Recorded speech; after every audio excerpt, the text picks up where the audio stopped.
A poprosím ju teraz v týchto momentoch o otvorení tohto prvého ročníka projektu Plníme detské sny. Poprosím veľký potlesk pre pani docentku, doktorku prírodných vied Katarínu Čižmárovú, kandidátku vied.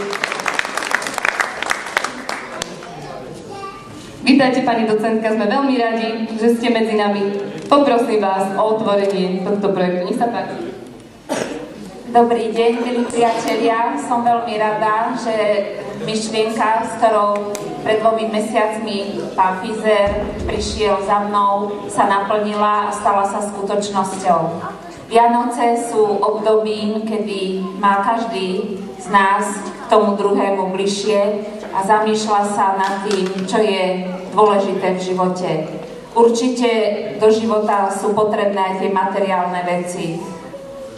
Na tie treba veľa peňazí, ale mať k sebe bližšie, správať sa k sebe pekne, mať úctu jeden k druhému, to nestojí žiadne peniaze.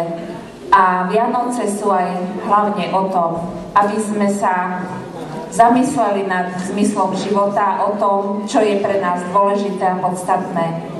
Verím, že tento projekt bude mať úspech, že o rok sa stretneme opäť, že vychytáme tie povestné mušky, ktoré sa vždy pri tom prvom ročníku môžu vyskytnúť.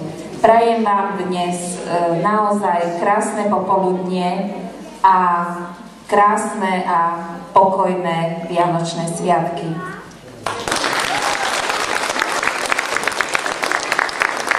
Ďakujem ešte